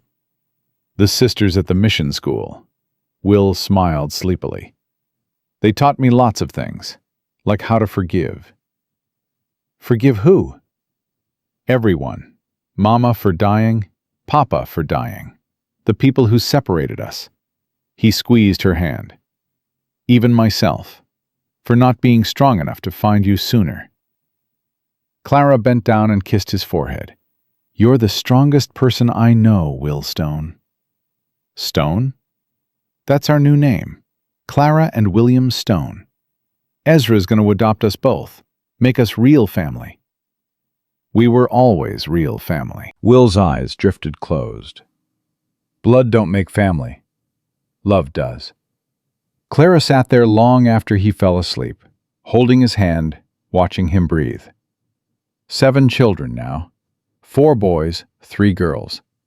A family built not from blood, but from choice. And for the first time in her life, Clara felt complete. The years passed the way years do, slowly when you're living them, fast when you look back. Clara watched the children grow, watched the ranch prosper, watched Ezra's hair go from gray to white. She was 17 when he first got sick. Just a cough, he insisted, waving away Bessie's concern. Nothing to worry about. But Clara saw the truth he tried to hide. The way he moved slower. The way he tired easier. The way he sometimes stopped in the middle of a sentence, like he'd forgotten what he was saying. You need to see the doctor, she told him. I've seen doctors. They don't know nothing. Please, for me? He looked at her, this girl he'd pulled from the snow 5 years ago, this woman she was becoming, and something in his expression softened. All right, for you. The doctor came the next day, examined Ezra, talked to him in private, then came to find Clara in the kitchen. His heart, the doctor said quietly. It's wearing out. Could be years yet. Could be months. No way to know for certain. Clara felt the floor tilt beneath her feet. There must be something you can do. I can give him medicine for the pain, tell him to rest. But the truth is, Miss Stone, some things can't be fixed. The doctor put a hand on her shoulder. I'm sorry. That night, Clara found Ezra on the porch, staring out at the mountains. You heard, he said, not a question. Yeah. I'm sorry. I wanted to tell you myself. Don't apologize. Clara sat down beside him. Just tell me what you need. Ezra was quiet for a long moment. I need to know this place will be okay when I'm gone. That the children will be taken care of. That everything I built won't just disappear. It won't. How can you be sure? Clara looked at him. This man who had saved her life, who had given her everything. Because I'll make sure of it, she said. I'll take care of the ranch, take care of the children, keep this family together, no matter what. That's a big promise. I've made bigger. Clara smiled through her tears. Remember? I promised I'd survive. I promised I'd be something. Well, this is what I'm going to be. The person who keeps your legacy alive. Ezra's eyes were wet. He reached out and took her hand. You're already more than I ever dreamed, he said quietly. When I found you in that snow, half dead and all alone, I thought maybe I could give you a chance. Maybe help you survive. I never imagined. Never imagined what? That you'd end up saving me. Clara squeezed his hand. We saved each other. That's what family does. The months that followed were hard. Ezra grew weaker. The children took turns sitting with him, reading to him, telling him stories about their days. Ruby May played piano for him every evening. Will drew pictures and tacked them to the wall beside his bed. Jonas and Samuel took over more and more of the ranch work, proving they'd learned their lessons well. And Clara held everything together. She managed the business, negotiated with buyers, handled the paperwork, made the hard decisions that Ezra couldn't make anymore. At 17, she was running one of the largest ranches in the territory, and she did it with a competence that surprised everyone except Ezra. I knew you could do this, he told her one evening. Knew it the moment I saw you standing up to Crawford in town. You got fire in you, Clara. Always have. I learned from the best. No, Ezra shook his head. You were always this way. I just gave you room to grow.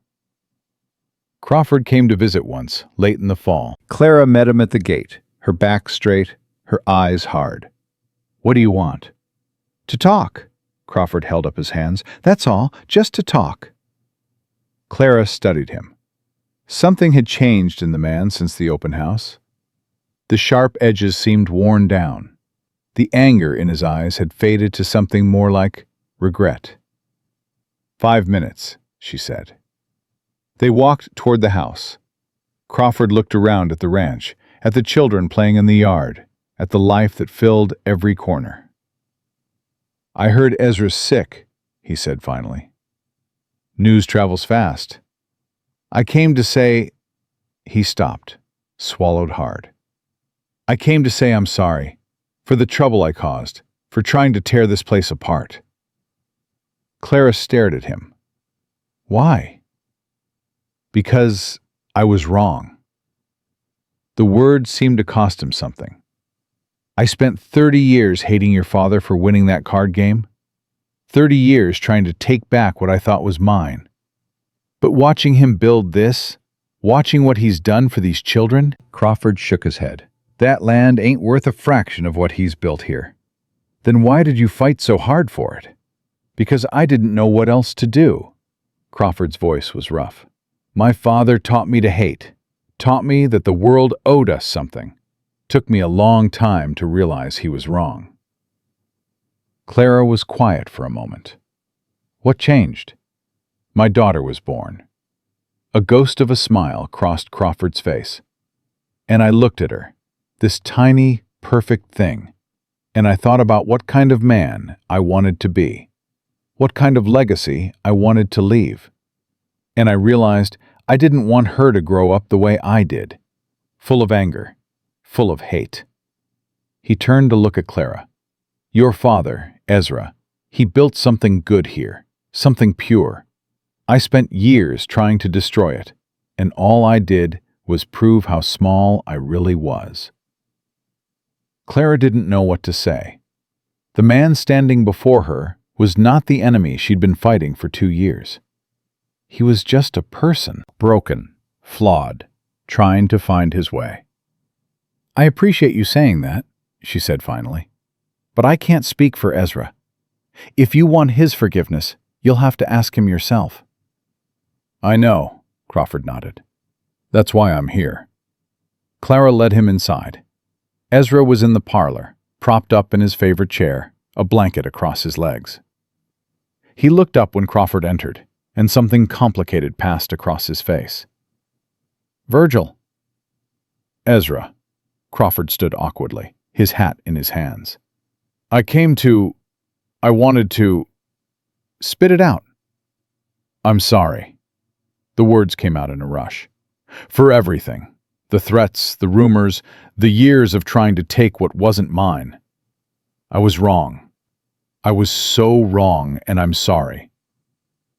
Ezra was quiet for a long moment. Clara held her breath. Sit down, Virgil, Ezra said finally. Crawford sat. The two men looked at each other, decades of conflict hanging between them. You know what Catherine used to say? Ezra asked. She used to say that grudges were like drinking poison and expecting the other person to die. Said the only person they hurt was the one holding them. Smart woman. She was. Ezra's voice was soft. I miss her every day. I'm sorry about that too. About her. About Emma. About all the loss you've carried. That's the thing about loss. Ezra looked around the room, at the children gathered in the doorway, at Clara standing guard beside his chair. It can break you, or it can teach you. Took me a while, but I finally learned. Learned that the only way to beat loss is to build something new, something worth losing. He looked at Crawford. You got a daughter now, a chance to start fresh. Don't waste it fighting old battles. I won't. Crawford's voice was thick. I promise. Good. Ezra held out his hand. Then I forgive you, Virgil. For all of it. Crawford took his hand, held it. Two old enemies finding peace at last. Thank you, Crawford whispered. Don't thank me. Just do better. Be better. For your daughter. For yourself. Crawford left an hour later. Clara watched him ride away, something heavy lifting from her chest. You really forgive him? She asked Ezra. Life's too short for grudges, Clara. I learned that the hard way. He reached for her hand. Promise me you'll remember that. Promise me you won't let anger eat you up the way it ate Virgil for all those years. I promise. Good, Ezra smiled. Now help me up. I want to see the sunset one more time. Clara helped him to the porch. They sat together, watching the sky turn gold and pink and purple. It's beautiful, Ezra said softly. It is. You're going to take care of them, Clara. All of them. I know you will. I will. And you're going to remember what this place is about. Not the land, not the cattle, the family. I'll remember. And you're going to know every single day that you were worth saving. Ezra turned to look at her, his eyes bright with unshed tears. That's the most important thing. You were always worth saving, Clara Stone. From the very first moment I saw you. Clara couldn't speak. The tears were falling too fast. I love you, she managed. Papa, I love you. I love you too, daughter. Ezra squeezed her hand. more than I could ever say. He died 3 days later, peaceful, surrounded by family. They buried him beneath the old oak tree next to Catherine and Emma. Clara stood at the grave with her brothers and sisters around her, and she spoke the words she'd been preparing for months. Ezra Thornton was the best man I ever knew. He found me when I was lost. He took me in when I was broken. He gave me everything: home, family, purpose, love, and asked for nothing in return except that I become the person he believed I could be. She looked at the children gathered around her, Jonas and Ruby May, Samuel and Lily Grace, Toby and Will. Her family, her responsibility now. He taught me that family isn't about blood. It's about choice. It's about showing up for each other, day after day, no matter what. It's about building something together that's stronger than any of us could be alone. She took a deep breath. This ranch will go on. This family will go on. And Ezra Thornton's memory will live in every acre, every fence post, every child who finds their way to our door. Because that's what he built. Not just land, not just cattle, but something that would last. Something that would matter. She looked at the grave. Rest now, Papa. You've earned it. The years rolled on. Clara grew into the woman Ezra always knew she could be. She ran the ranch with a steady hand and a fierce heart. She took in more children, 5 more, then 10, until the big house was overflowing with noise and laughter and life. She trained them the way Ezra had trained her, teaching them not just skills, but values.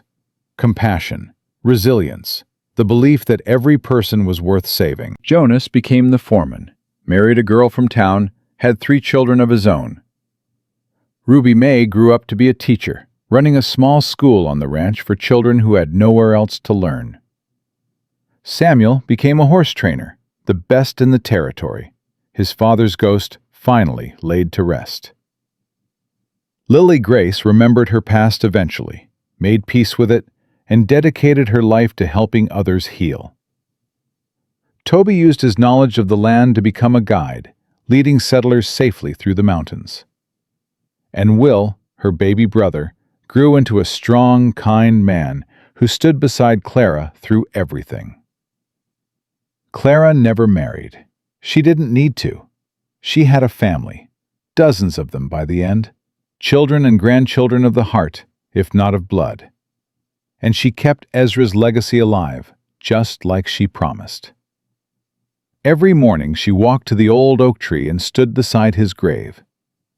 "Still here," she would say, "still going, still taking in the ones nobody else wants." And sometimes, when the wind blew just right, she could almost hear his voice. "That's my girl." On her 60th birthday, Clara stood on the porch of the ranch house and looked out at everything they had built.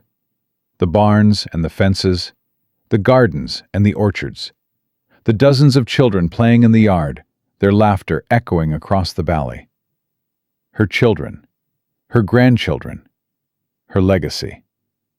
Ruby May came to stand beside her, gray-haired now, but still bright-eyed.